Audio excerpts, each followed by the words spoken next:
East kind, we are seeing cases of house bans, people getting banned. I remember there was a time, some few months, also in Aivu East, that side of Ujiako, the same scenario also happened. What does it mean? This one now goes to the people who are operating this business. This one clearly shows that this is a dangerous business. That's why you see where petrol stations are being located, they are always taken care of. But you see these people who operate in the business of petrol, they are selling them at the roadsides and also keeping them in the house. The same house they are sleeping is where they are keeping the petrols. And some of them, they are using actually the poor lamps. So this might be the reason as to why we are seeing the cases now becoming rampant. Some of them, they are happening, only that we don't know about them. What I can only say, and in fact what I can only tell to the people who are actually dealing with the business is that when government representatives, as when government at large, they try to say that, no, don't do this one, it is dangerous, but it is illegal. Sometimes people are indulging in these businesses because they have no option. Look at those who are dealing in smuggling. Look at those who are dealing in this fuel business. One, because it is one of the easiest means of getting money. That's why you're seeing today a lot of young people in this business. And it's an illegal business. I've on several occasions interacted with officials from Uganda Revenue Authority. They will tell dangers about this trade. It is actually one of those dangerous trades, first of all to you, and this is the result we're seeing. It can actually, the petrol can catch fire and people lose lives. And when we did see this person's house getting burnt, it actually did not spare the neighbor's house. The neighbor's house was as well affected. And these are some of the accidents that were reported during the independence break. But it goes back. As government, what are some of those strategies that we feel that would actually make people leave the kind of trade? Exactly. And I think it is actually an issue, Benson, it is an issue that we need to look at a broader perspective. And this is where I feel governments should have been able to also have what we call a uniform sale for this petrol. Because if you look at this petrol in Uganda is a bit more expensive than in DRC. And most of this illegal petrol that is being sold in Arua comes from DRC. That is how it is also being imported in this country. First, if I may also get in, before you finish up with your statement, there was a time, some few weeks back, I was that side of Kampala, and I've come to realize that all over the country, the prices of fuel, they are not the same. They are not the same, yes. You go to Kampala, it's a little bit cheaper. You come to Arua, it is a little bit higher. You go to the other parts of the country, they vary, yes. And I don't know why it is happening like this. The reason why it is happening in that way is because of distance. Because to bring this petrol from Kenya to Uganda, sometimes they vary. They usually look at the distance. Because Kampala is nearer there, and that is how petrol that side is a bit cheaper. But then the question is, fuel that is being sold in Arua City comes from the same location, finds its way to DRC, where it is a bit cheaper, comes back to Uganda. This is what I've failed to understand. Because if we talk about distance, Benson, let's look at the distance. If we say it is distance, if it is a bit cheaper in Congo, and then it is more expensive in Arua City, what kind of message does it send? This is what we need to understand. Okay, you look at the distance between Arua and the DRC, and you compare it with the distance from Kampala to Mombasa. Or as to Nairobi, you may find that I don't see anything which would have made the prices of the fuel to vary in all these sub-regions. You see, that is why we are saying we needed to also have a law. But now, that's at East African community level, to also have a standard uniform. And that is how East African community, if it was formed, where we needed to also have maybe a same currency and maybe a same kind of money, which would have the same value. Now to summarize the whole scenario, is it the government that is causing the problem, or is it the individuals, or the business operators? Partly, I would say, yes, government has allowed this smuggling to go because of the issues of the price disparities. Because if something comes maybe from the same place, passes through here, and it is cheaper in my neighborhood. You know, based on people who love cheap things. Let me give you an example of our mothers. They always tell you to go and buy from so and so's shop because there's a reason. Either the quantity is high or the price is lower. So this is the same scenario happening with the issue of the fuel, of the smuggled fuel in here, and that is how it becomes a challenge. Have you been observing? In most cases, I've seen most of these people who are actually selling the fuel, most of them are actually school-going ages. Yes. Most of them are actually teens. You find a boy of 12 years of age, 15 years of age, they're actually the ones selling these things at the roadside. There was a time I had discussion with one of them. I asked him, is it your own business or else you are selling it for someone? He was explaining to me that it's not my business. Actually, I have my boss. The boss buys, and then he gives in fact, you get the percentage. Yes, you know, the chain of fuel, usually it is said to be quite huge. There are big guns who are into this business, and this is actually something which was said during one of the engagements I've had with URA. I've had on several occasions with sittings with URA. You realize that there's really a lot more that the body has to do as itself. But sometimes this is only beyond URA. It is at policy level now. So I think also having a same kind of price would end this issue of the smuggled fuel. More so Western Sub-region. And this is not, by the way, this issue of the smuggled fuel is commonly here in Western Sub-region. It is mostly here. So I think that is where we needed to go back as leaders to have strategies to make sure that people resist this practice, because it is really one of those illegal and dangerous practices. Just imagine a scenario where your house catches fire and the house is said to be having petrol. You know, petrol is flammable. So I think that is one area which the leaders must also be working on, and this is one of the sad scenarios that we registered over the weekend, over the independence break, and I feel it is one of those issues that shouldn't repeat itself. Our people should be able to learn from. These are the main two accidents that were reported during also the independence break, but in 10 seconds, the way I am seeing, to curb off the situation in the region, it's going to take time. Why am I saying so? Surely, you're right.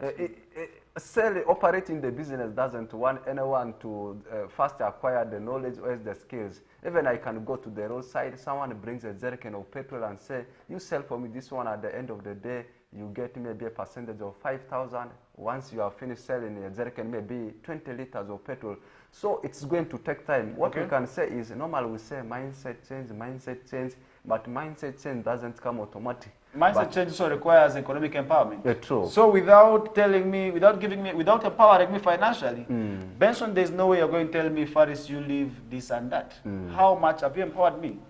And how will I survive after leaving this? That is how people were saying during COVID-19, it's better for COVID-19 to kill them and than hunger killing them. That is one of the slogans that we did see people also saying when they were advocating for the reopening of the economy. So I think that is where government needs to learn from, to also first of all empower the citizens and empower those who are also in this activity. So targeting, maybe drawing campaigns, targeting them would actually be a plus for the government to learn from, and at the end of the day, we will see people desisting from that practice. And that is where we need to leave that discussion. Yesterday, you were with the leaders from Western Sub-region, and I do understand this is actually deliberate strategies of making the region grow. Because if you look at Western Sub-region, Benson, I would really say this with a lot of shame, that we are one of the poorest sub-regions. We are placed just slightly on top. That is of some of the poorest regions in this country. So I think there's really lots more that we need to do to make sure at least we compete with those also regions that are said to be doing well. And that calls for a lot. And me and you have to do something when it comes to that. But then the question that I also really ask myself is, what could be the priority of West Nile, according to leaders, to make sure that we grow our economy? Just like you have said, we are ranked second. Why? We the individuals, we the masses might take the blame to some extent. To some extent, we may divert the blame to the other people. Like you have said yesterday, actually the session is ending today. It's actually a joint review consultative meeting to see how we can be able to empower our region, that's socially and economically, I can say in socio-economic empowerment. So a lot has been discussed and it still continues. Truly, if you take a look at the position of our region, West Nile, it's very, very alarming. Why is it happening? Is it because we are not working, or is we are working, but what we are generating can't be in position to empower us economically? And we are seeing our members from parliamentary caucus, together with the district leaders, production officers, so many of them actually, they are looking for ways of how they can be able to make our region West Nile to change its economic status. So a lot has been discussed. There are so many things actually they have been discussing.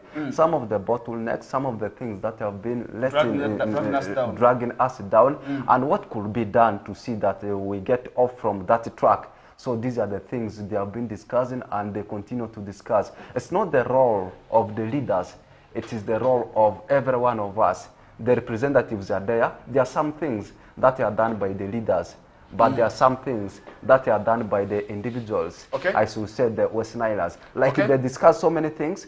First of all, the issue of infrastructure is still alarming.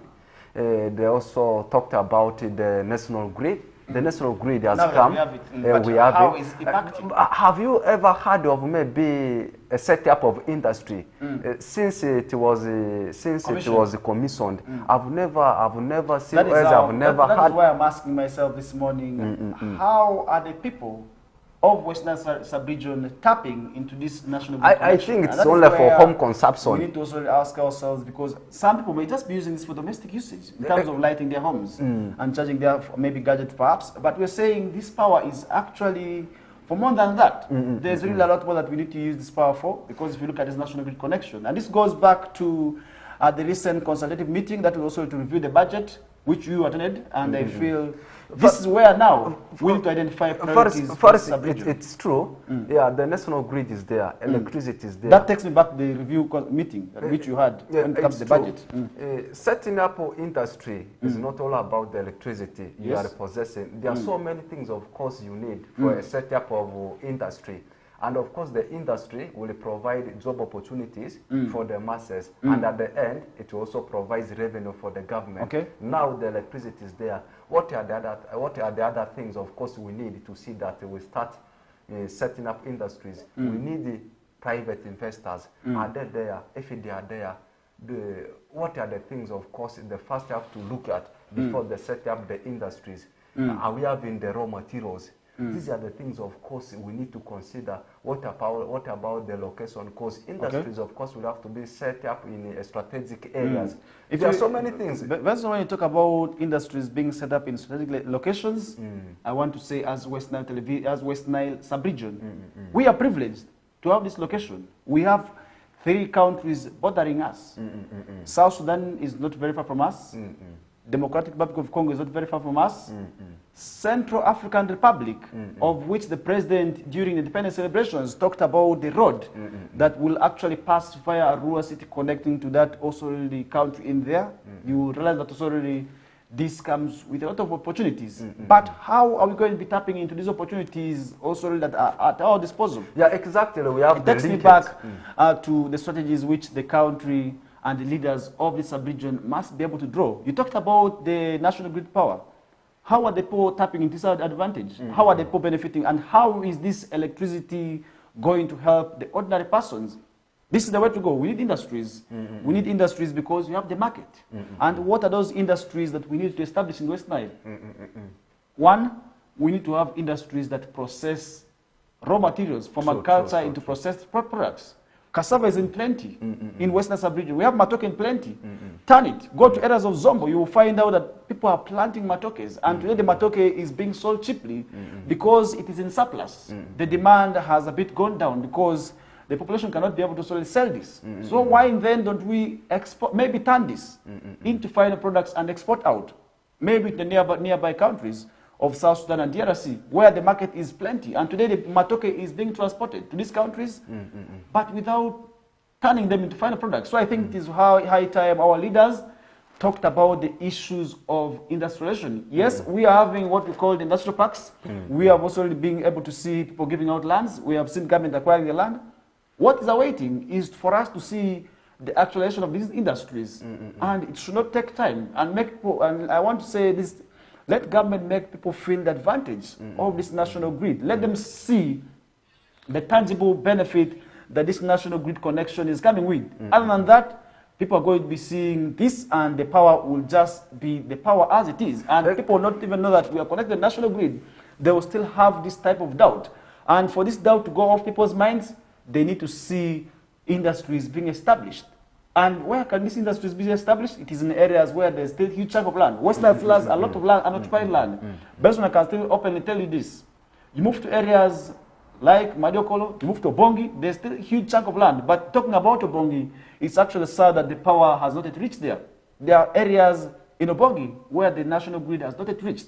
If not the national grid, the poles themselves have not reached there. They are yet entirely depending on generators and solar perhaps and other forms of energy. So I think it is actually high time this electricity reaches everywhere. And if it reaches everywhere, then this is how we are going to be realizing the dreams that this country is having. First, when it comes to issues of growth.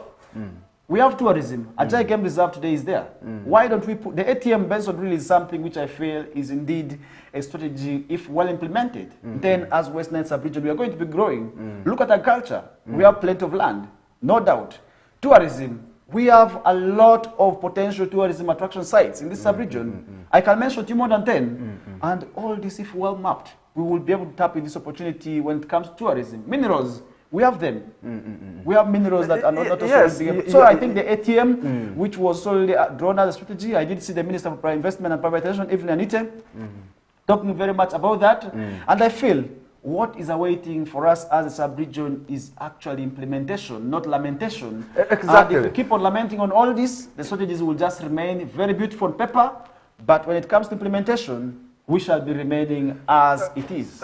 Like you have mentioned so many things, like we started this, with the discussion about the national grid, but West Nile at large is still in balance. When you talk about electricity, we give example with the Terego and Obongi. For them, they are still in darkness. That one means West Nile region is still in darkness. Discussing about ATM, yes, we have all these things. Are we implementing it? Are we impressing it? We may talk about industrialization. How many industries are we having here in the region? How many are there? Leaving that one pending. You talk about agriculture. Yes, people are impressing agriculture, but people have been discussing, is there an iconic crop, is an iconic thing? West Nile region is known. We have been known for tobacco, which I must say today must go off. Which has faded already. It has to fade off because tobacco has done more harm than good. What about? I will openly say this. Tobacco has done more harm to this region than good. What about tourism? You have just mentioned. Yes, we have any game reserves here. Do we know the strategies of how we can actually get income out of it? Okay. And I think for West Nile still needs time. Yesterday in the discussion, they were also discussing about education, saying that the education level in the region is still much lower. And what should be done? People think that, I will speak this one open. People think that for you to get wealth, for you to go off poverty line, you need to be educated. I can confirm to you, there are some works, there are some jobs you can do without even having the skills, without even having the knowledge. Like you may talk about Oyoma. Oyoma and educated people where they are processing, they are manufacturing wine. Even if you never went to school, if you never passed the veranda of school, you can even work there. You go to BT here, where they are processing tobacco. There, even if you never went to school. But that will only be possible for you to work as a casual laborer. It has to go back. Education, Benson, is provided one thing that you can, at the end of the day, you can be able to get something. That is as a casual Benson, that is a bit discouraging. I really want to say, without education, as West Nile sub-region, we are not going any far. Okay. Let's go back. How many girls are dropping out in the rural areas? How many boys are dropping out in the rural areas every day? You move in there, you find out a girl who is supposed to be school age going is getting married, is getting pregnant. You see a boy who is supposed to be school age going, is getting married, is producing. What does this imply and what does this mean at the end of the day? This same person is not going to be competing favorable for the national cake like somebody who is in Central, who is right now concentrating. This is how it is. Benson, it goes back. I want also to talk about this issue of education. Without education, there's not going to be anyone. It's very true. I just brought that point purposely. Why we need education. And that's why we need education to also really make sure that we change our problems. Because education, by the way, is not a guarantee that you're going to be getting a job. But it can influence it. Because if the point comes and if opportunities come. Recently, we did see government announcing opportunities for young people to join the forces in police and UPDF. How many young people in this sub-region wanted to join and never had the papers and never had the qualifications.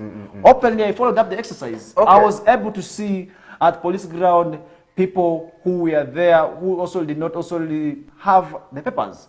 But they came in and they wanted to join. They thought maybe it was like in the previous areas, maybe previous times where to join the forces. They just see you and say, you qualify, come, join the line. But this time around, things have changed. They were required to present their papers. And many people were thrown out simply because they didn't have the papers. And that is how education becomes really something good and something which we must embrace as people of this sub-region. Because somebody who is educated will definitely know what to do. Okay, will know what kind of decision to take, and that would also, at the end of the day, influence the growth of this region. So I think it is high time that we talk to our learners about education. And as parents, let's send our children to school. Let's not keep them there. As parents, the biggest asset you can actually give your child is education. Because with education, this child may go out, find out. Maybe he cannot be able to be employed. Can still start what we call self-employment. Can start up something simply because this is what we did see happening in there, and that is how, at the end of the day, education is always good. And just like Benson, we are really people whom we must say, if it was not because of education, I really wonder if we could be allowed to be sitting here. I brought that point purposely. Why am I saying so? Okay. You know, what I know is, in every part of the country, in every village, don't expect everyone to be educated. Because you know, we all come from different family backgrounds. There are some families that can afford to pay a child up to university. There are some families that can afford only to pay a child up to primary 7. That's why it has been common. Sometimes they tell to their kids that, at least you push up to P7, there you will find a way. Why am I saying this one?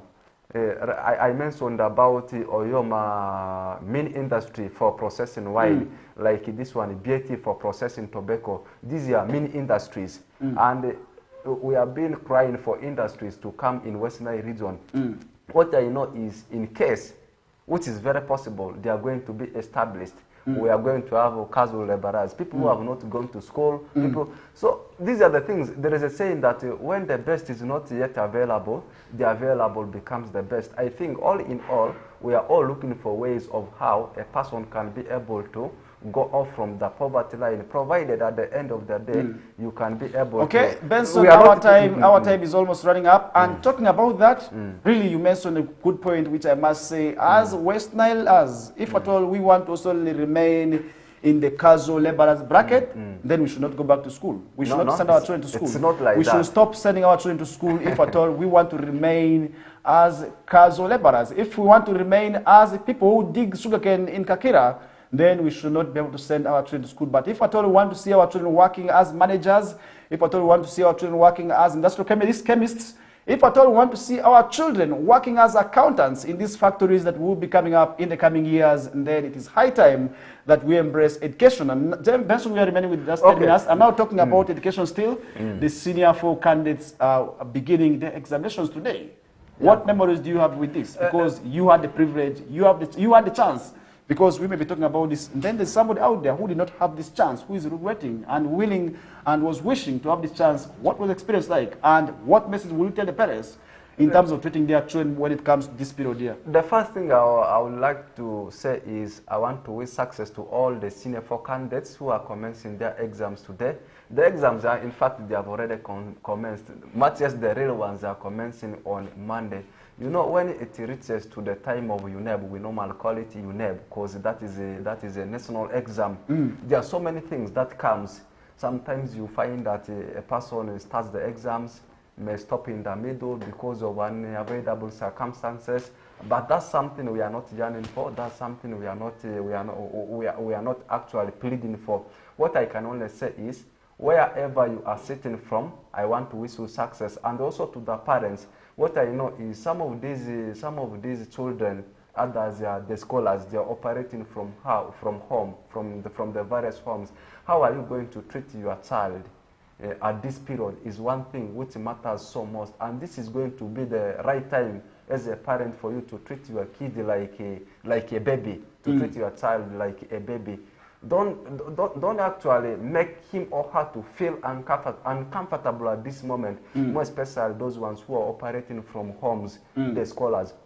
I think this is the right time for the parents to cooperate with their children to see that I know it's going to be maximum of 3 weeks. Within the 3 weeks, tolerate. This is something you have ever been doing before. I don't think there is any candidate who is currently sitting for senior 4 who might have not sat P7 exams. So this is something which has been there in your life before. What I only want to say is success in your exams. Okay, Benson, one point I can be able to pick from you is creating what we call a conducive environment for the learners, which is something which I must say is also really right, because if you look at our girls, they are most vulnerable sometimes also to these issues. Creating and tolerating them, I feel, is really the way to go, because really within this period, I do not expect parents to still add pressure on the girls. In most cases, they're the ones who are most vulnerable with also domestic work in there. But this time, I really want to say the parents should tolerate the girls during this period, not only the girls, but the boys. They must create what we call conducive environment for them, provide for them the food, more so those who are also going to be commuting from homes, because during this period, we want to see them concentrate. And this is also an experience that is once in a while where we are going to be seeing those under the old curriculum sitting for the very last time. Really, it is actually a scenario where we hope those who have relatives, those who have friends, those who have in-laws, those who have other maybe relatives also need to be able to support them during this period in there, because it is actually an experience that is once in a while that will not be coming again, and where they will be sitting for also examinations under the old curriculum for the last time in there. Meanwhile, for all the new, what we call the new curriculum, it is actually a stance where they're going to be sitting these examinations for the very first time, and where they will be assessed by the national body for the very first time in there. But it goes back to the schools on how they have prepared the learners, and I hope the schools have already prepared them very well.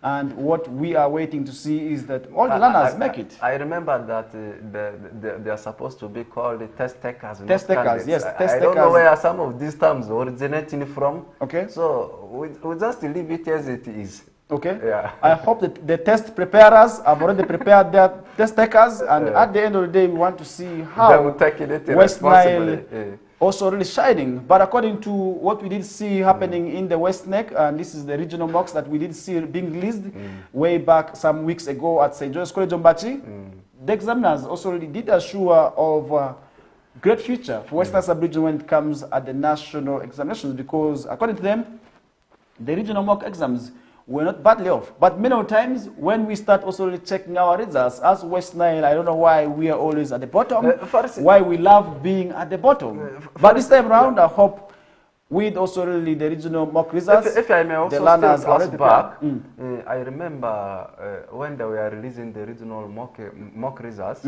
schools, the pioneers, schools that had been known of performing very well in the regional mock, they actually did not perform very well. The likes of Edofe Girls, Mooney, St. Joseph's College or Ombati. I don't know if they are yet to adapt into the new system of education, but it was also worrying and alarming. So we are praying that they have been, the pioneers, iconic schools in West Nile region, always flagging West Nile, competing with the other regions. We are hopeful in the final exams they will be able to do something. Talking about this new curriculum, it is assessed under what we call competence-based system, where assessments are done right from the schools, and there's percentage that is only going to be assessed by UNEB is a bit small. That is why it is said the failure rate is actually going to be dropping under this new curriculum, because a learner who concentrated maybe in the project works already has something with UNEB. And that is where we are saying we are going to be seeing. But this time around, I'm anticipating still the traditional schools are going to be outshining what we call the private schools. Because if you look at the results, you will realize that Macha's, the performance was not well. But we are still seeing some of the best candidates actually came from these great schools. So I think all in all, at the end of the day, we are going to be seeing also the same tradition and the same trend taking place. But this time around, we hope, as West Nile, our flag, should at least be somewhere high. We want to see the region competing with schools in Wakiso. We want to see the sub-region competing with schools in Buganda. We want to see the schools competing with schools in Ankole. We want to see the schools of West Nile sub-region competing with schools in Eastern. Because if you move to areas of Jinja, Iganga, you find out that there are traditional schools that are doing quite well. And our traditional schools, much as they're trying to rise, but recently we did see what happened. Schools like St. John's College of Machi were able to rise and also really show something also to the nation and at least compete. But this time around, we want to see this happening more. We want to see the flag raised very much high. Benson, really, this also goes back to the parents. Let's support the learners. Let's ensure we create for them what we call a humble environment. An environment that will be enabling for them to also concentrate. And this goes back to the learners themselves.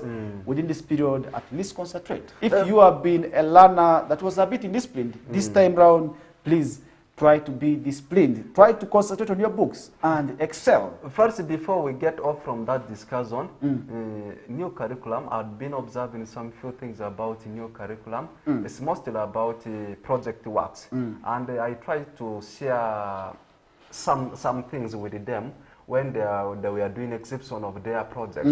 They actually raised so many challenges. Much as to some extent, it is going to minimize the issue of unemployment. I've come to realize that it is more of a project curriculum. Yes. Whereby the schools have been having a lot of challenges when it comes to providing these learning materials for them.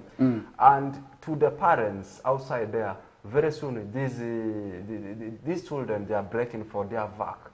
And they have been learning a lot of project works at schools. What I want to emphasize to the parents is that now they are going back home. At least if a child asks you to provide him or her with some of the materials such that he or she can be able to do some of the project works, don't hesitate. Provide for him or her. That is where the journey starts from, as far as as we continue to fight off the issue of unemployment. Okay, that is actually where the journey towards independence, what we call financial independence, because really, if you are independent, it becomes quite a huge challenge. And as a parent, our dreams are always to see that our children actually become independent from us. Benson, allow me to give you maybe a brief hint on when this curriculum actually emerged. You look at the past curriculum, it has been more of theory, unlike this new one, which is more practical, and that is how the issues of projects are emerging. Today, there are children who have also gotten skills right from schools when it comes to tailoring. There are some schools that are doing well. They had projects in tailoring, others in agriculture, and what is awaiting for these learners is actually to go back and now start practicing. Some of the learners, by the way, have made money from their projects. True. They have sold some of these projects and they have really made money. So I think all in all, it goes back to the parents to keep these learners busy through providing for them the enabling environment to also really practice and exercise what they learned way back in school. Because if at all we're not providing for them that environment, then we are going to be seeing the children loitering during the vacation, which is already another deadly trend where they're going to be exposed to several bad behaviors, bad practices that would also really, at the end of the day, harm them.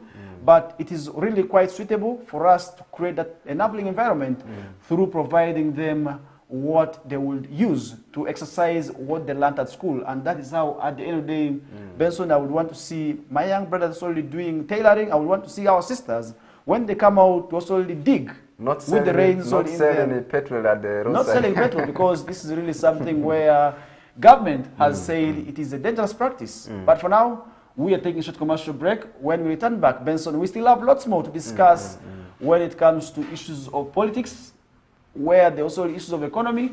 We are going to be doing that discussion in the second hour. For now, we are taking a short commercial break.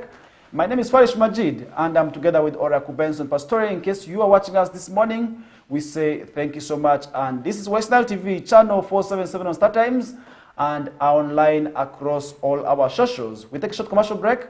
We return back shortly.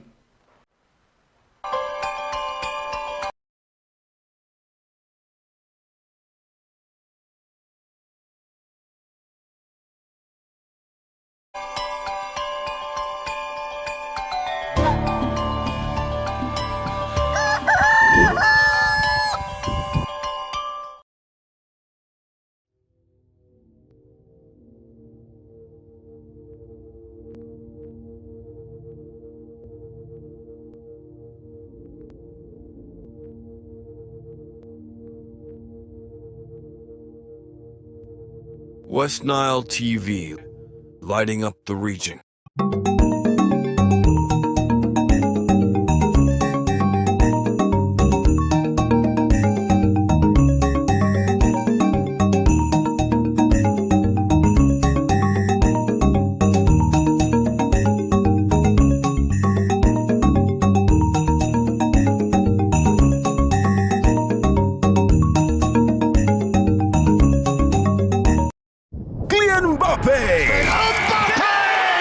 Jude Bellingham, Vinicius Jr., Lamine Yamal, Antoine Griezmann.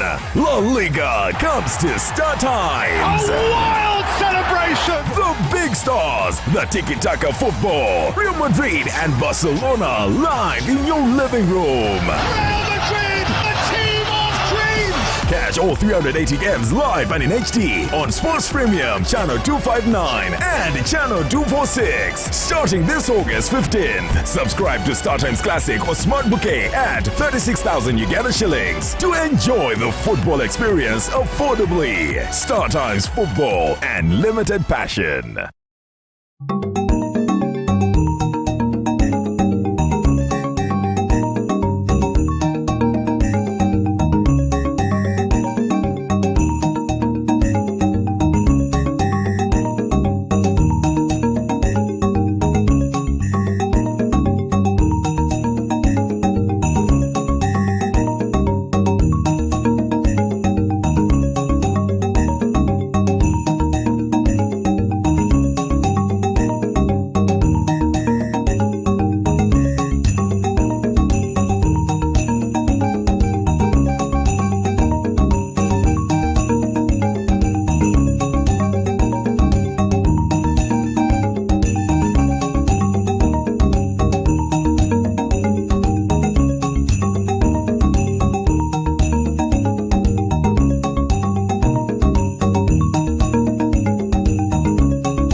West Nile TV, lighting up the region.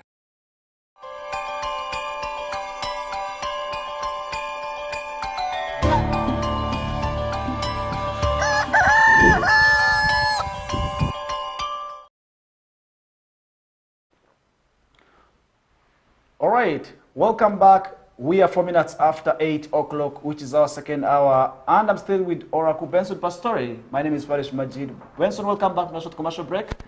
We are back into our second hour where we are going to be seeing now these stories. And earlier on, we were talking about UNEB, which is commencing today, and I really want to say within this period, a lot happens.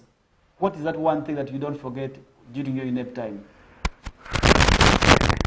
Maybe what are some of the stories that you really had? There are so many things. If you speak about UNEP, it makes us to flashback particularly in our past moments. Particularly when it goes this issue of bulletins. Maybe these things, I don't know how they used to call them here, but this issue of apuru, I remember that word apuru was quite common. Normal when which is something people must desist from. When it is the issue, in general, when it is the issue of national exams, the pressure is always automatic. You always want to be at the top. Sometimes being at the peak, it doesn't come.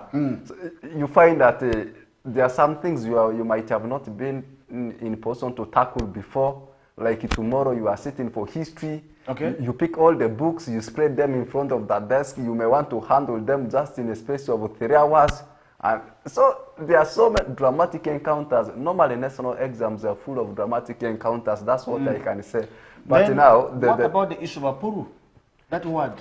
The issue of apuru, me I should say, no any other, I should advise a candidate not to rely on the issue of apuru, because that is something, it is predictable but also unpredictable. Okay. Because if you rely on it, once it doesn't come, you are dead.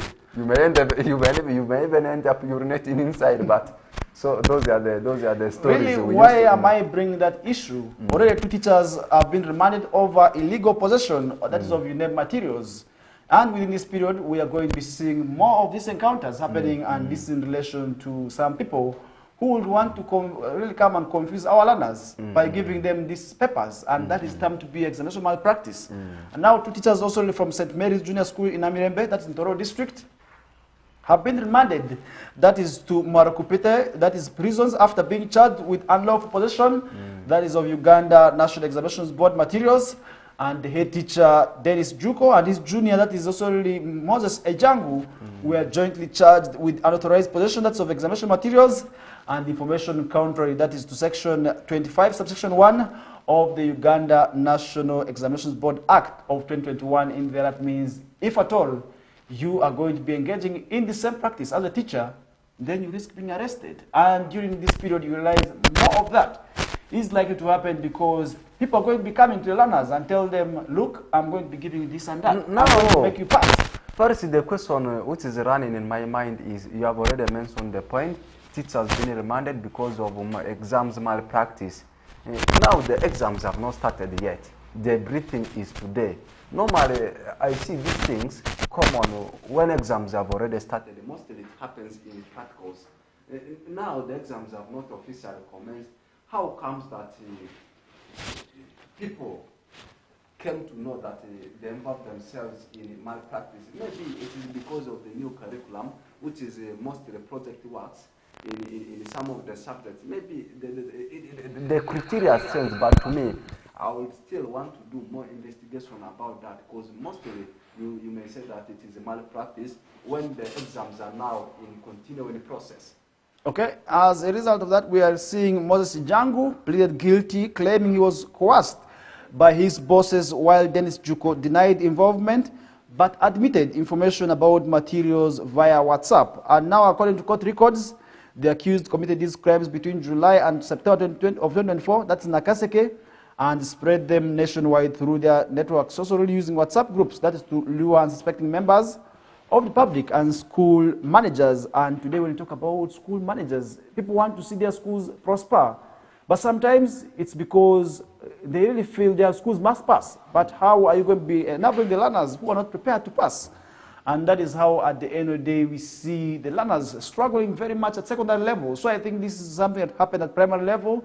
But the Bukit, the South Region Police spokesperson, that's Mr. Moses Mugwe, revealed that the suspects also were arrested on October 7th of 2024 following a complaint filed by a concerned member of the public, a professor from Bositema University, who raised the concern in there. And that is how, at the end of the day, today we are producing learners who are not qualified, because sometimes the examination malpractices do more harm to the nation. First, it is true, first of all. But how can we ensure that we end this issue of examination malpractices in schools? If you look at the whole saga, it's also assuming it shows that maybe these teachers, they might have not taught enough for the students, and also it shows to the whole school that you are not prepared, you are not ready for the exams. You know, the issue of exams malpractice cannot totally be nullified in the whole of the country, because some of these schools, you know, we have in different categories of schools, different kinds of schools. There are some schools that have access to UNEB. What am I trying to mean here? Some of their teachers, the examiners, others, of course, they go there, they mark. But some of the schools, they are very deep from the rural areas. Of course, they know nothing. They only rely on what has been given to them by the teachers, what has been given to them by the lecturers.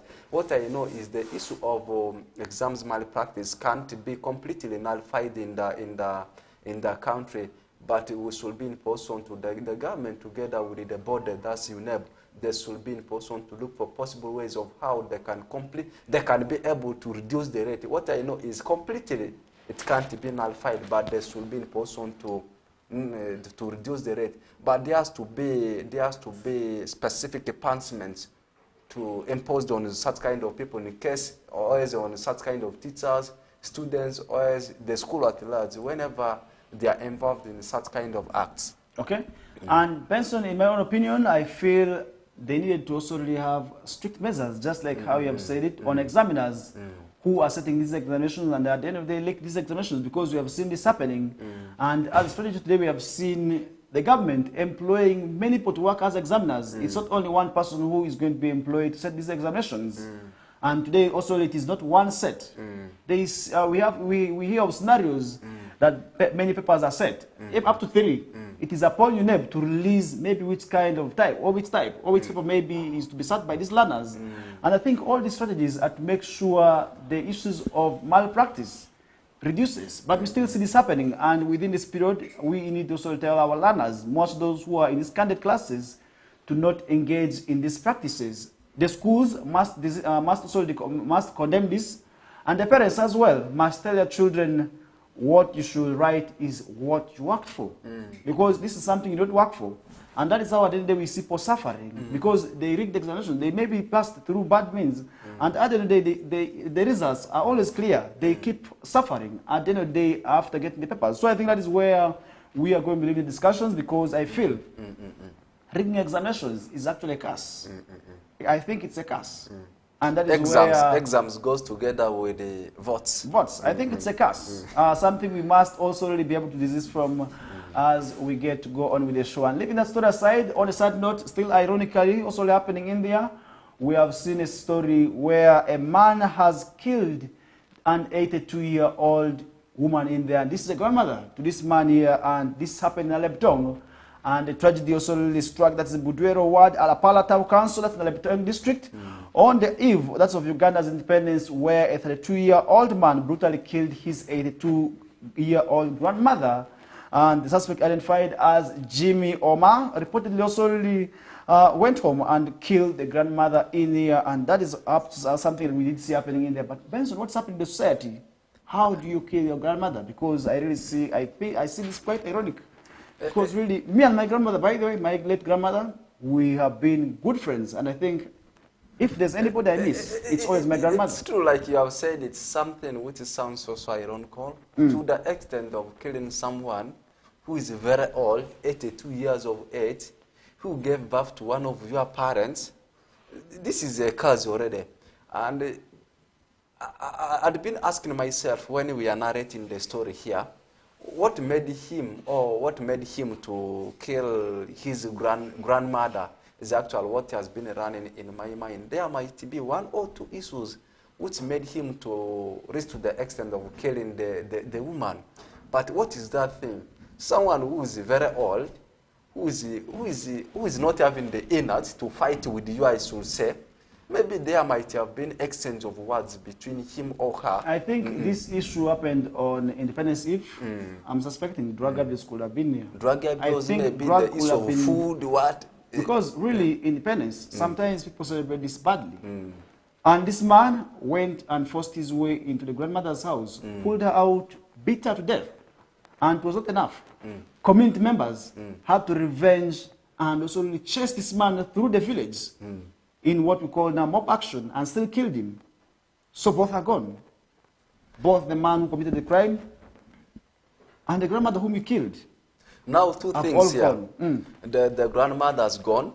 Now the murderer has also gone. And they have left the issue now into the hands of the mobs, the masses in the village.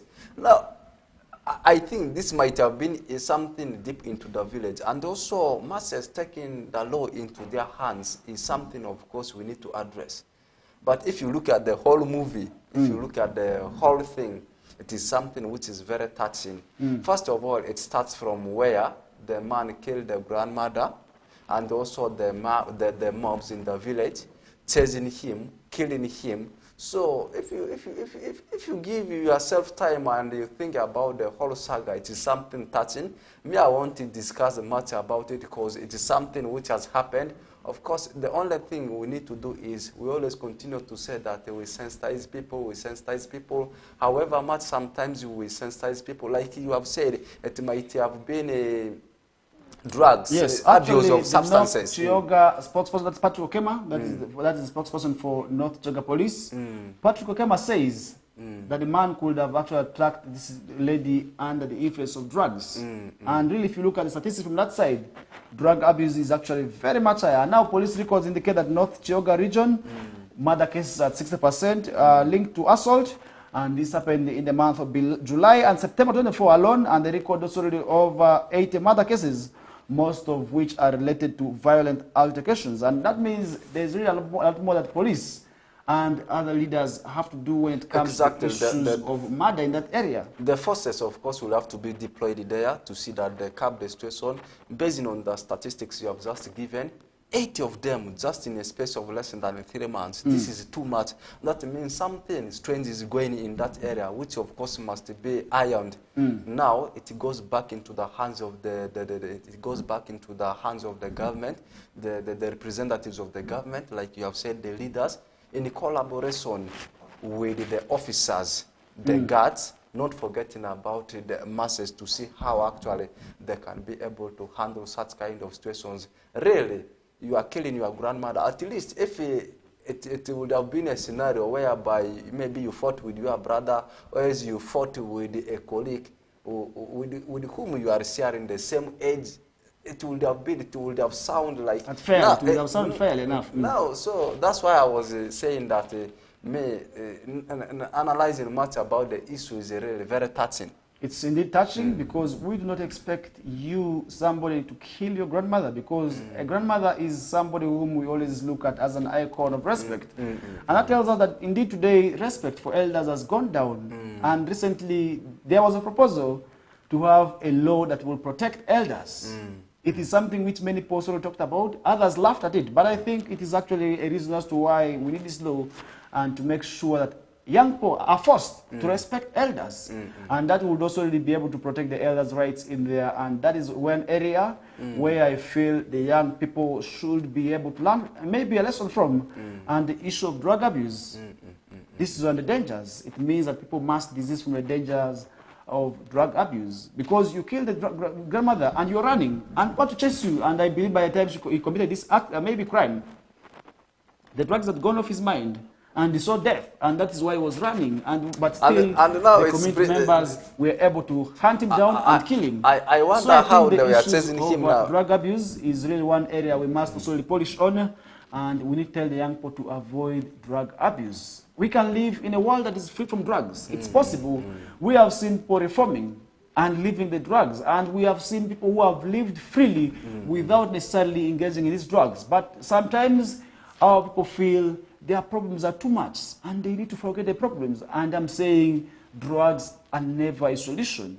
We have seen people who have problems, and the problems have just worsened because they engage in drugs. After a short period of while, we see the drugs keeping off. The worst is someone is eating marungi. That marungi needs money for food, cigarette, and after the cigarette, I was told that for you to sleep very well, that because they have said. Let me hope you have not started staying with them, because if you start saying I was told, then I become suspicious. Let me hope you have not started staying with them. When you eat marungi and you don't drink, you cannot sleep at night. The thing you do is. When you are eating marungi, you need a cigarette, and after finishing the marungi, you need to take alcohol that can make you to sleep. And sometimes opium. If you mix all these things, you have eaten marungi, cigarette is there, opium is there, and also the alcohol itself is there. Most of them are actually people who eat marungi. They are actually drinking those conk alcohol. Okay, when you mix all these things, Benson, that is where we need to also really tell them that drugs are never a solution. We have never seen anybody who has forgotten their problems just because of using drugs. We have never seen that person. Other than the situation worsens. If you're okay, you end up becoming mad. We have seen people running mad. Young people running mad each and every time we move in the streets. We are seeing young people. They are within our homes. They are within our society. They are running mad because of the issues of drug abuse. If you are taking the drug, if you interact them, and if you happen to interact with them and you ask them, why are you indulging in drugs? They will tell you, you don't know my problems, I have a lot of stress. But stress will never be ended by drugs. True. I want to say this, I will repeat myself, stress will never be ended by drugs. The only way to go is leave the drugs, embrace agriculture, embrace the government poverty eradication programs, the MIOGA, the Paris Development Model, fight for that. Make sure that your name is on those lists who are going to benefit. If it means for you to put the LCs on pressure by visiting their homes every day, as a young person, you have to do it. It is your right to also make sure that you benefit from these government projects, because there is a percentage for the youths, and in most cases, why am I saying the youth? you will realize the issue of drug abuse is quite common amongst the youths. It's true. Most of the time, Benson, you look at areas where they sell drugs, you find out that it is the youths who are always there. So there's a problem and a big catastrophe which is awaiting us if at all the youths do not change their mindset, and if they are told they do not also buy the ideas of making sure they leave certain practices. For instance, the issue of drugs, which is also really subjecting many of them into mental illness. And today, if you look at the case of mental illness, many of it is actually happening amongst the youth. So I think there's really much more that we must be able to do, and we must also be able to also work towards and make sure that also we leave the issues of drug abuse. And above all, Benson, there's only one brainwasher. It is the clergy. They have a big role to play. I mean the pastors and the imams. But youths of late, they don't attend to prayers. The pastors have to go to them. The imams have to reach out to them. What if they chase them? Let them be chased, but they have to go to the imams, to the people. Let them go and do what we call brainwashing. Recently, I had the chance of attending one of the trainings for Directorate of Ethics and Integrity under Office of the President. This is actually where I realized that indeed the clergy have a big role in addressing some of these issues that are happening in the country. By the way, I love associating myself with every kind of human being. Sometimes these youths, whenever they see like a religious leader coming, as like the prayers is going on, they start talking their own things. These ones, they think that they're in their own world. They think they will go to heaven alive. So these are the things. So three things when you involve yourself in taking the drugs. First of all, how long will the drug make you to relieve your stress? Like you may take today, a few hours or in a day, it is gone.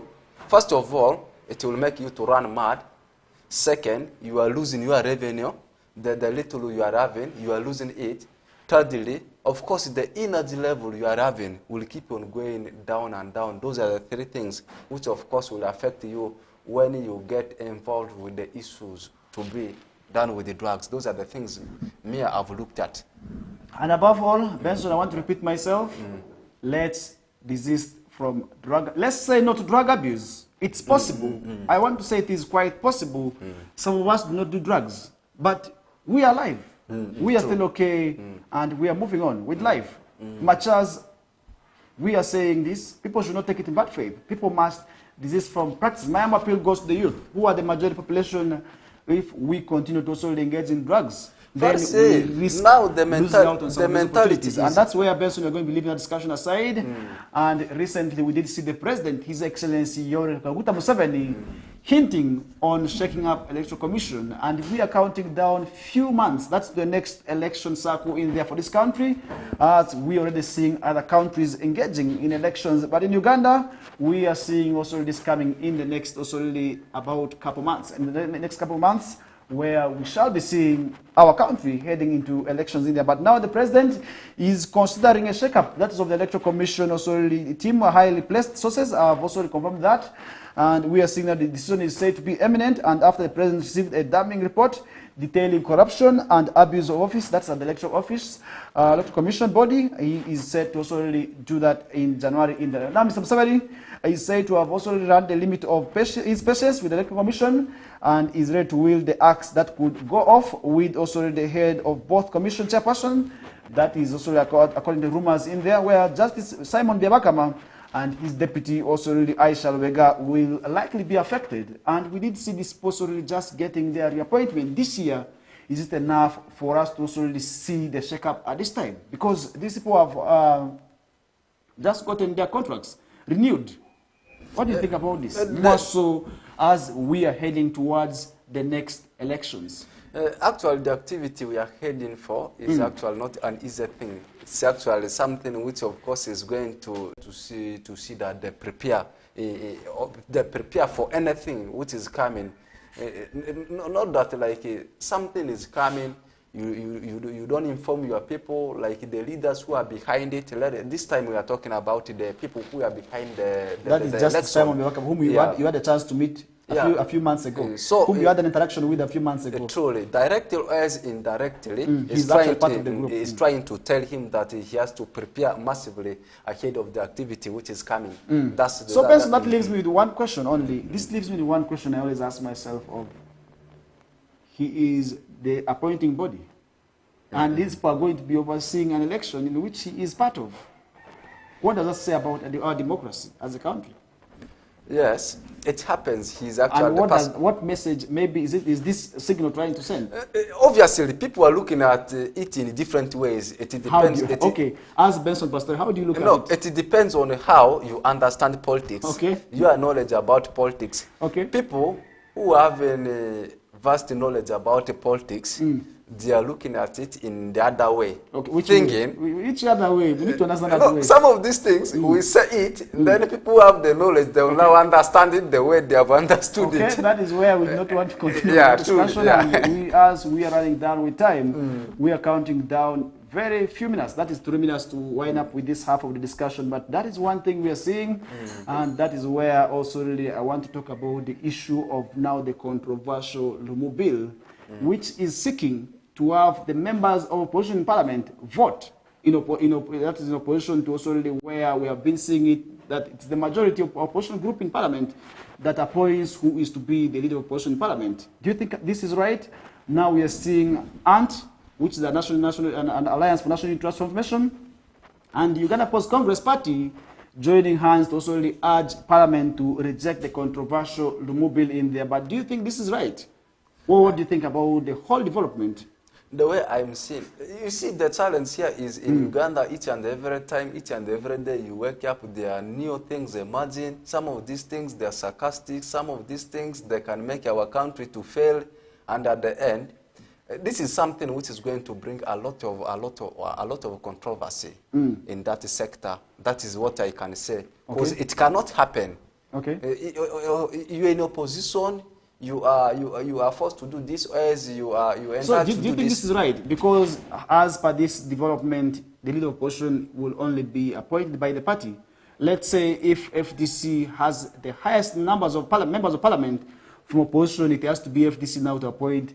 This is the leader of opposition, and this leader of opposition is going to be working for all these parties, be it UBC, be it FDC, be it NUP, be it ANT, be it now FFP, which is coming up. All this will be represented by that one leader. What do you think about this? Do you think it is the right thing, or the status quo must be maintained? That's why, if you flash back, you look at my first statement, it is something which is dragging us down. Because you look at the parties, there is no any other way you are going to say that this party, of course, will have to come with this one for a common understanding. Every party is looking for a way of how they can actually be at the peak. Okay. Now you are bringing them together. That is total confusion. I don't think it will work at the end. The ending point may be something nasty. We may end up like, so it's something which I think will not work. So I even don't know the person who came up with the idea. The person who presented this bill is Mitiana South Member of Parliament, that is Richard Lumu, which seeks to have a shift. That is of the responsibility of electing the leader of opposition parliament. That is where the members of opposition parliament have to all come together and vote one person who will be able to represent all their ideas. Because as per this new development, it is appointed by the party. And the last one was Matthias Impuga, who has now been removed from NUP. And this time round, it is actually our colleague that is in the names of, that is Joel Senyuni, who is now a member of parliament in there. And that is actually how today he is the leader of opposition parliament. But many people have also talked about this. And others feel that this is going to be bringing a lot of confusion within the opposition, because within the opposition, usually sometimes they also say there's opposition. First, by the way, before we go for break, maybe in 10 seconds, do you even know that I know you know? Some of these opposition leaders, they cannot even sit together. They cannot even share a cup of water together. Does that justify that there's opposition within opposition? Exactly. We'll take a short commercial break. When we return back, we are going to be continuing with that discussion. This is the KOKOLIRIKO live show on West Nile TV and, of course, the Friday edition. And when we always come for Fridays like this, the excitement is always real. Why? Because we're heading towards the weekend. And this is where I want to ask all that we are asking is enjoy the weekends responsibly. Do not overspend. mind of the future. But that is also something where we should be able to sort of reflect on. But for now, we are taking a short commercial break. My name is Farish Majid, and I'm still together with Oracle Benson Pastore. We are back shortly.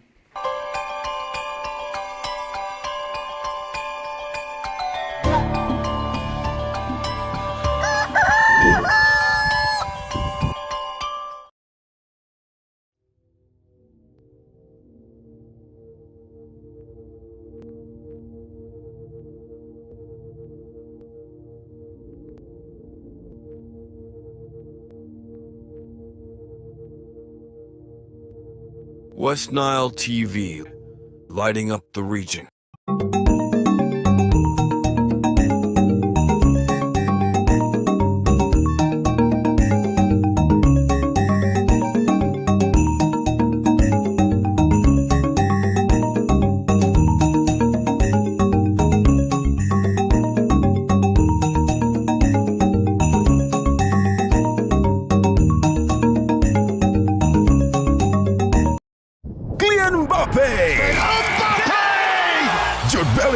Vinicius Jr., Lamine Yamal, Antoine Griezmann. La Liga comes to Star Times. A wild celebration! The big stars, the tiki-taka football, Real Madrid and Barcelona live in your living room. Real Madrid, a team of dreams! Catch all 380 games live and in HD on Sports Premium, Channel 259 and Channel 246. Starting this August 15th. Subscribe to StarTimes Classic or Smart Bouquet at 36,000 Uganda shillings to enjoy the football experience affordably. StarTimes Football and limited passion.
West Nile TV, lighting up the region.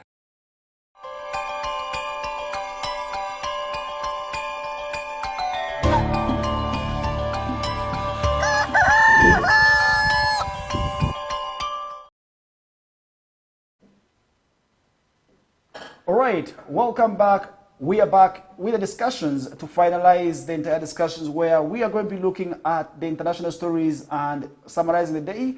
We shall be doing that with what is happening in the world of sports, where Benson will be giving us some of those games that we must not miss over the weekend. And starting tonight, I do understand games also are going to be there, and he will be telling us what some of those games that are a must watch for us over the weekend. But all in all, we are still continuing with some of the national stories. We did see the Uganda Law Society President, that is Semakade, skipping the legal committee of parliament. And that is one thing we are seeing where the president of the Uganda Law Society, Isaac Semakade, has skipped yesterday's meeting with parliamentary committee of legal receiving submissions of amendments of administration of parliament moved by the Deputy Democratic Party whip and Mitiana South Member of Parliament, that is Richard Lumu. And that is one thing we are seeing. And according to yesterday's program, the legal committee of Parliament was scheduled to meet a delegation from the Uganda Law Society led by President Isaac Semakade early in the morning, and unfortunately he was not able to solely meet the committee in there. But Benson, let's really talk about this controversial bill. why is this issue becoming a national concern? Why is it becoming an issue of concern about this election of the leader of opposition parliament? It's a concern because... And do you think we need to change the law? It is a Is concern. it right for us to talk about the issue of changing this law? Oh, we must maintain this law where the majority of opposition appoints. Don't you think that has, in one way or the other, been causing problems more so within the opposition? First, it is a concern because it is uncalled for law. Obviously, you know, when you come up with something, a new idea, and the first thing, of course, you have to know and see is people's reaction. People may react differently.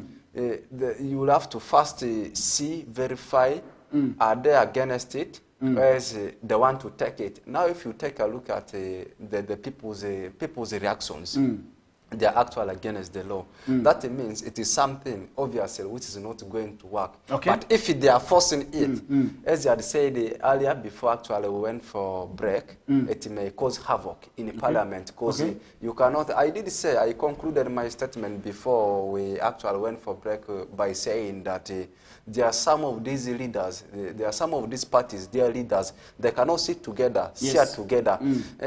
I think there are only very few, maybe the PFF, you may talk about FDC. I think for Boy and Kiza, they can be able to share things together, even when we actually, the memorial mass of late my leader's politics. They were together. Even if it is something sad. Even and what if did they say about the unity? And what did Kiza actually say as per leaving FDC? What was his message? Because I know he said something. To be open, Kiza and Oboy, they were together. Oboy said, we are together. Matthias, Kiza is now, Dr. Kiza Besije, is now having his own party, that's the PFF. It's not the PFF, it's not the party which they are just trying to register. Now, for them, they have been left under FDC. They were together. They shared the meals together. They even sat together. But you look at some of these, really, I want to also talk about this memorial mass that was in honor of the late MP for Madiokolo, John Arumadri. It happened, and really what I did also pick from FDC leaders is that we did see the National Kubi block asking those in Katonga to come back. And what did Kiza Besige say? We are still on leave. We left due to some small problems, but we shall be back. Are we seeing that happening? That's another question also we need to ask within the opposition. And now, based on taking us back to this controversial bill, it is really an issue that is a bit contentious. It's an issue that we need to look in depth. You talked about the bill not being well. Yes, that is justified by the fact that some of the opposition groups today have rejected it. NUP has come out to say, no, the status quo must be maintained. And this is because today the leader of opposition and the biggest opposition group in Uganda, by the way, is National Unity Platform Party. It is the biggest currently in the country. And they have rejected it.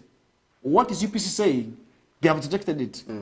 And has come out to reject this, leaving the man of DP alone. And that means majority of the opposition groups have today said no.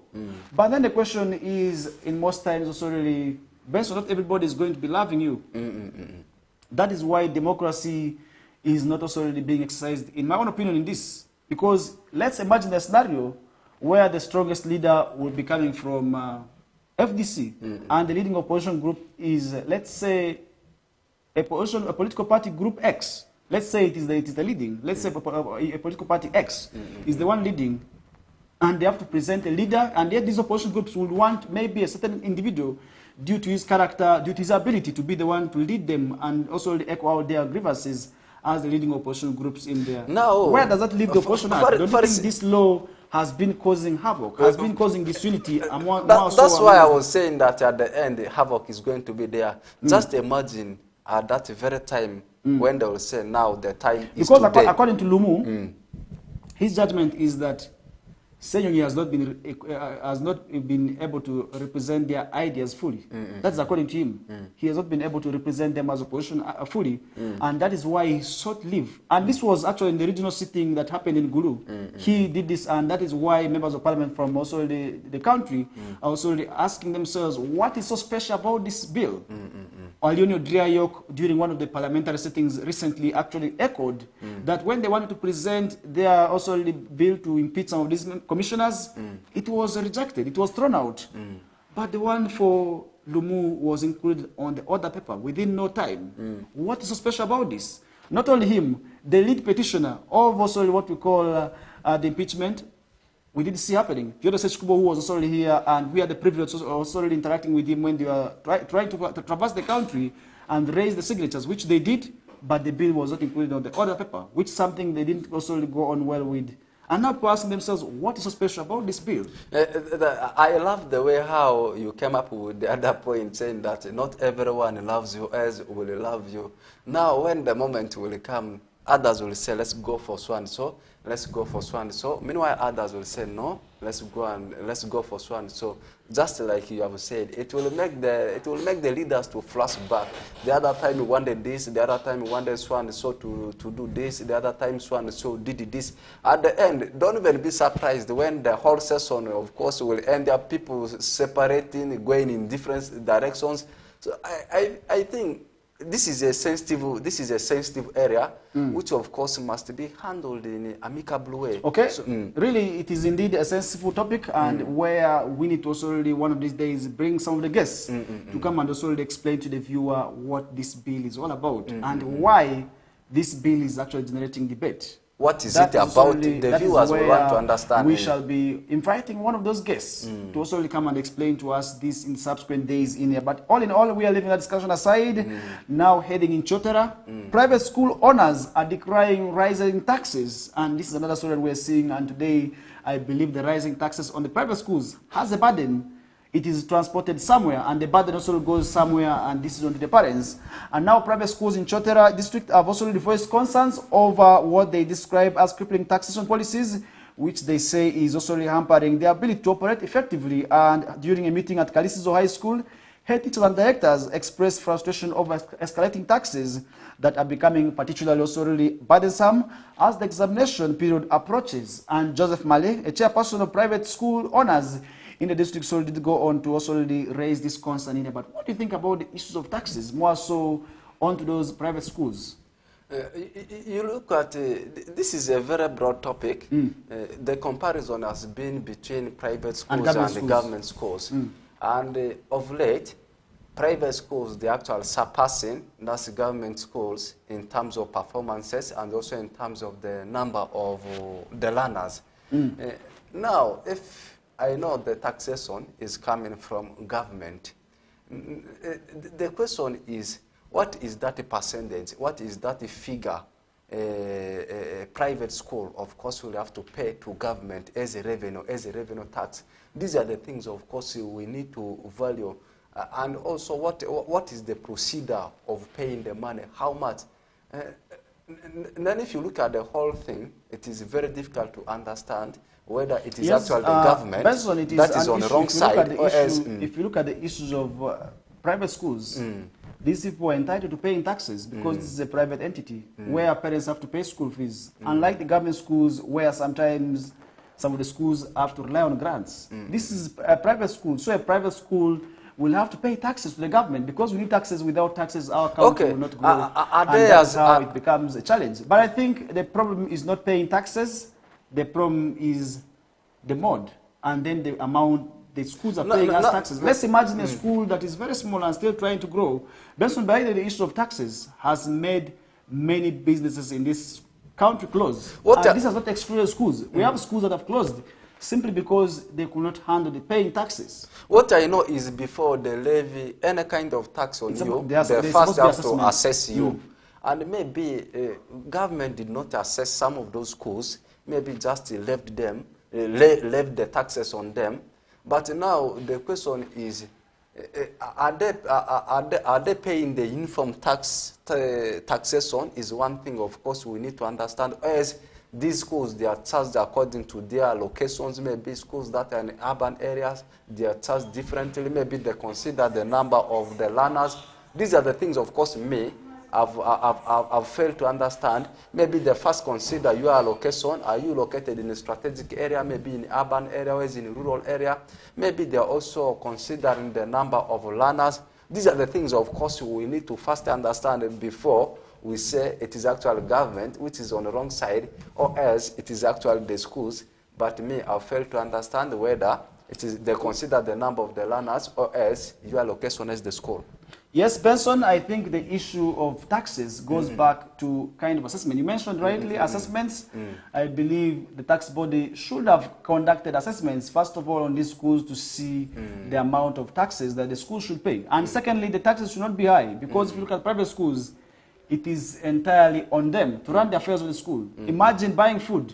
Parents have to pay school fees, and the same money is used for buying the food. Many of the times, Benson, we know the kind of parents we have. We know them in this country who have to be forced to pay the school fees of the learners to the extent that a child will have to be sent for school fees more than 5 times. That is when a parent will now say, yes, I have to pay now. And I have to pull this money painfully to pay the schools. And what does that mean? It means that the schools are going to be struggling. Many of these schools sometimes depend on loans to run the schools, more so at the beginning of the terms, because at the beginning of the time, very few parents pay school fees. And that is how, at the end of the day, some of these schools come up with policies of saying, at the beginning of the time, you must pay 40%. Why is it coming? It's coming because sometimes some parents are not able to comply. Some of these caused by some of the private schools, and that is how at the end of the day we see these schools suffering. And I don't want to say, if at all the taxes are very much heavy, it's going to be throwing many schools out of also the business. And we're going to be seeing this closing. And once the schools close, it is us as a country to lose. First of all, government is going to be losing its taxes. However small or however moderate it is, government is going to be losing out.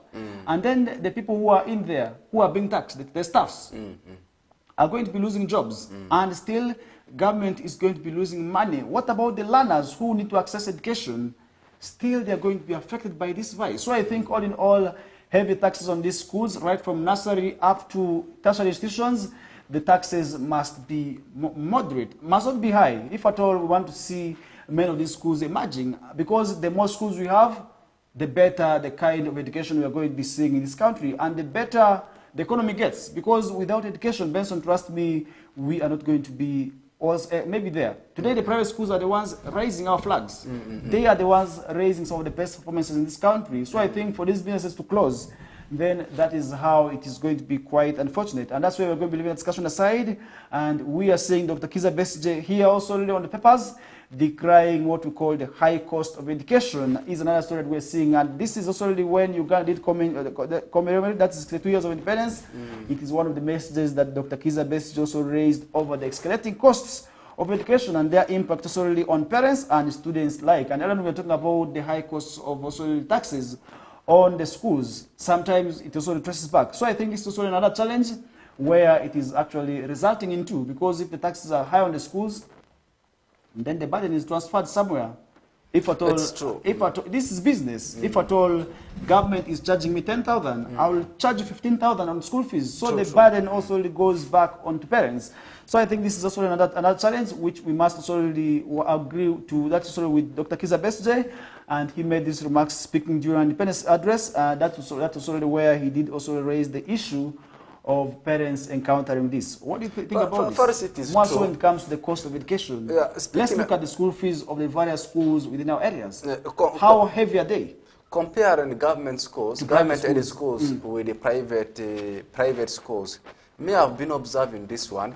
At least in government-aided schools, there is specific period, there is a specific duration when, of course, the school fees, of course, will have to be enhanced or else increased.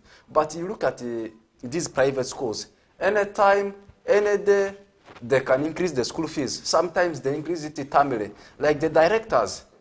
Just wake up and say we're increasing the school fees without consulting the Like if the director is building on a project, wants to come up with a project. With a building, with a building, any kind of project, can go to school and say, this time I am increasing the school fees by 15,000 or else by 10,000. Imagine if in a school the population is maybe 500 students. That is a lot of money. So private schools, to some extent, I will say this one openly, for them, they don't have that specific duration, specific period for actually enhancing or increasing the school fees. For them at any time, even if weekly or monthly, they can increase the school fees. That is one thing I've seen as a challenge, as a big problem. What would be your message to government when it comes to the taxation? Now, government, I think this is the right time for government to intervene. more especially the Ministry of Education and Sports, to intervene in these private schools, to at least come up with a grace period to these private schools, saying maybe for you to increase school fees, it has to be the same procedure with the ones in government. So if it is after 2 years, it has to be same in private schools and also in government aided schools. That is my appeal to the government. I think sometimes, Benson, the private schools are indeed going through a lot. Just imagine running the business without any support. The government schools receive grants. This is only from the government in terms of the capitation grants, which is being extended for schools, for instance, under government, where we are seeing the program of UP and USE running. They receive funds, and this is not extended to private schools. I remember a scenario, Benson, during the COVID-19, where the private schools were promised to get grants, which made me say, update, they have not received. So I think all this is adding a burden that is to running these schools, and that is how it becomes a great challenge. But it doesn't mean that every week you have to actually increase the school fees. It has been happening in school, but I want to be able to mention the name of the school, whereby the parents, of course, and also the learners, they got angry to the director. Let me keep that one as a secret. Okay, it is actually a duty of a learner to have education. It is their right. And as parents, however huge the cost is, we still have to send the learners to school. And that is where we are now seeing Kamuli as a right to education. We are seeing the district passing what we call a child protection ordinance. That is to ensure also really that children are protected. And this is a major step towards safeguarding children's rights. Kamuli district did go on to launch also what we call the child protection ordinance, aiming at curbing child marriage, labor, and exploitation. And that's also another story we're seeing, where this moves follows alarming statistics with over 28,000 teenage pregnancy cases registered also in the district. And today we are seeing that happening. As a rural city, we already having a GBV ordinance coming up in place. All this is to make sure that the issues of children's rights are protected. Yeah, it's true. Right to education is actually one of those rights that we cannot skip. Yeah, if you talk about children's rights, there are so many, education, shelter, what. There are so many things, of course, the children, of course, will have to be freed to. But sometimes you see some of these rights, they have been violated. Most of the rights, like education, people have taken education for granted, more especially for children. And this right, of course, has been played with, and it is one of the rights. I expect everyone to prioritize. I expect every parent to prioritize.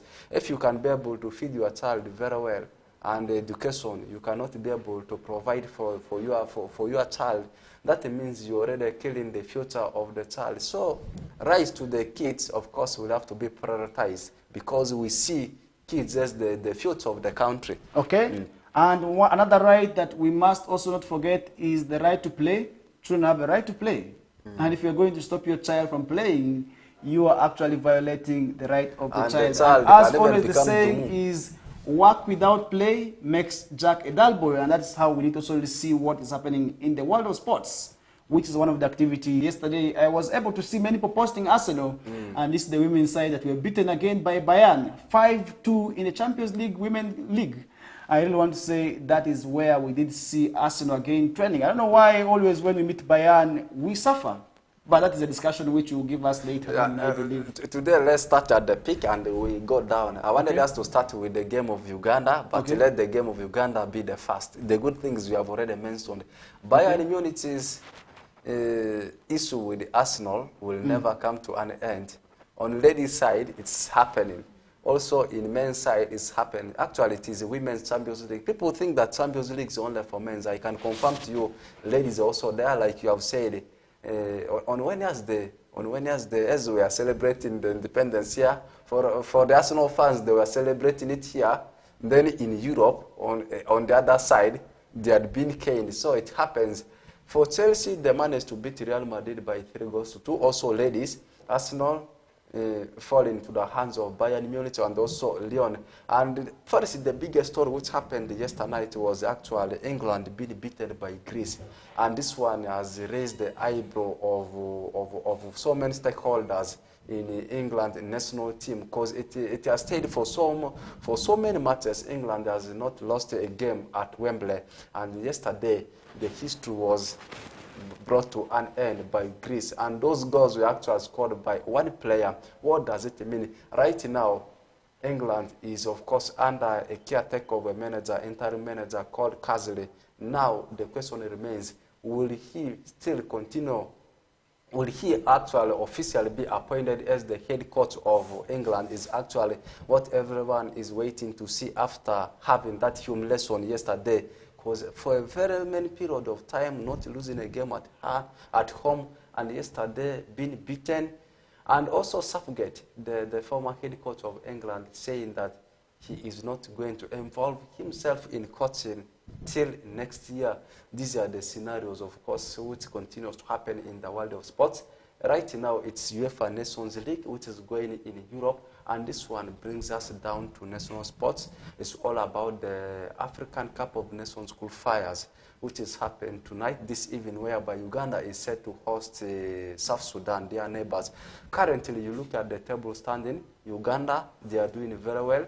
2 games played, drawing 1, winning 1, they're having 4 points. Second on the log is South Africa, they're also having 4 points. Third on the log is Congo, not DRC, but Congo-Brazzaville, they're having 3 points. The only country without a point is the country Uganda is hosting tonight. That's South Sudan. Uganda is on top. South Sudan is pointless. Anything can happen. South Africa is second on the log. They are hosting a team that is having 3 points, third on the log.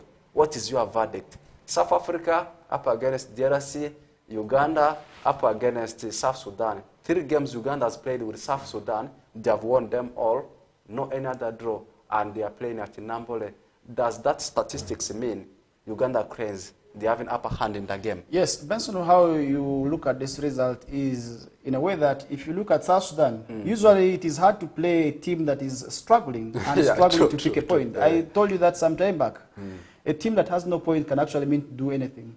You know it. They will mean to do whatever it takes. And given the history, we Uganda Cranes and South Sudan have not played very many games yet.